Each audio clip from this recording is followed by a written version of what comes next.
think about grace, all I can think about is Jesus hanging on the cross.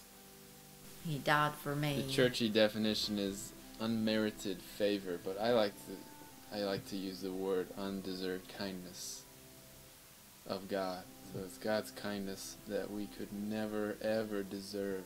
You can't earn it, and that's really, that word captures what makes Christianity what it is. And no matter what sin I did or still do, it's covered. It's not just we just have this forgiving God, but if Jesus hadn't done what he had done, God couldn't forgive us. And so grace is just the word that kind of summarizes all of that. I just think it's one of those songs that most people know, and they know it from their childhood, and so there's something comforting about it, something familiar about it. For me, it's the words, the message in the words, and the tune, the old tune. I grew up listening to Amazing Grace. When you really take a look at each of the stanzas that John Newton wrote, one of my favorites that he wrote, I once was lost, but now I'm found, was blind, but now I see. And one of the cool things about John Newton was, in his older age, when he wrote the song, he was a blind man. He was blind, and so when he writes, I was blind, but now I see, I mean, he's saying, now I really see. That saved a wretch like me. I once was lost, but now I'm found. Was blind, but now I see. It's probably one of the favorite lyrics in there, because that's what grace is to me. I mean, man, when I read the lyrics, it's just, it really is meaningful to me. My church was a cappella, and so 4-part harmony, probably on the slow side. I mean, I grew up on the old time version, the original version, I guess, the Amazing Grace. Chris Tomlin has a version where it's called Amazing Grace, and in parentheses it's My Chains Are Gone, and he adds to the song, and just it kind of gives you goosebumps even more when he talks about my chains are gone, I've been set free, and that one's pretty popular. Chris Tomlin's one of my favorite artists, and I love the way he redid the Amazing Grace. But I am familiar with that song being sung by so many. I mean, I think it's probably one of the most well-known, most sung songs. Like, if you were to type it into iTunes right now, you'd probably just keep scrolling and scrolling down and down, sung by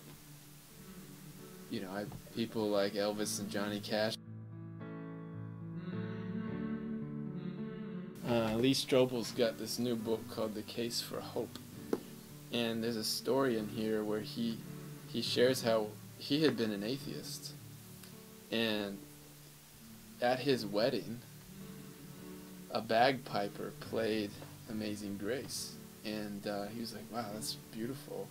And it wasn't until years later, after he investigated Christianity, after his wife became a Christian, he became a Christian, and he recalled back, like, whoa, that song was played at my wedding, how providential. And now, like, when he hears a song, he cries. So there's an example of the song was beautiful to an atheist, but he hadn't quite grasped the significance of the lyrics.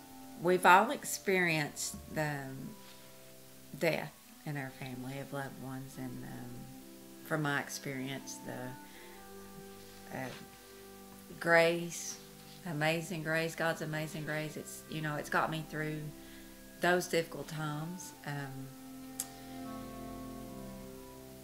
Personal battles we've had, of me was getting through a difficult time I didn't think I could ever get through, and that was, ending of a 25-year marriage, and God's grace got me through that.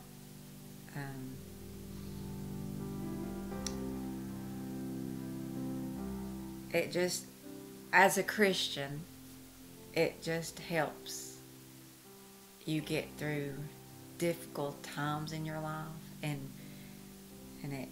it helps you to see that God's got your back no matter what. His grace gets you through, and His plan, He's just got our back, and His grace is just sufficient. It says, "'Twas grace that taught my heart to fear, and grace my fears relieved." The book was written by Eric Metaxas. It was a biography about William Wilberforce titled Amazing Grace. Came out at the same time as the movie. I had seen the movie, and by the end of the movie, William Wilberforce was my new hero. And so I went and someone gave me this book, and I read it.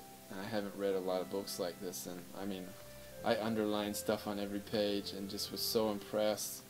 And John Newton was the mentor of William Wilberforce, who, I mean, this guy was, he was born back in 1759 in Yorkshire. He was an English politician, 5'3", and he was an advocate who, in his early 20s, went into the Parliament.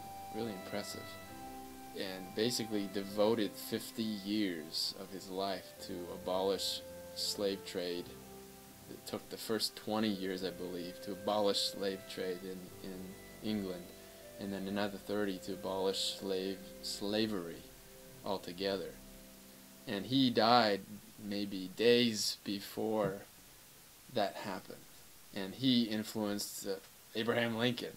But anyway, Wilberforce became a Christian, and he was wrestling with, should I become a minister and leave politics, or should I go into politics? And so he went to John Newton, who was his mentor, the author of Amazing Grace, and John Newton said, do both. And it really addressed that whole secular sacred divide mentality that we often think, and said, just bring your faith into that realm. And, look what he did. So to think, like, John Newton wrote a song, he influenced, William Wilberforce, who influenced me, and Abraham Lincoln, and slaves were set free, and a movie was made, and, I mean, just the domino effect of that song is just incredible. But, it reminds us, like, we can never know the impact of our lives. It speaks for itself, really. I don't know what about it resonates with so many people, whether they get it or not. But it is really a remarkable song. I mean, it's in its own category.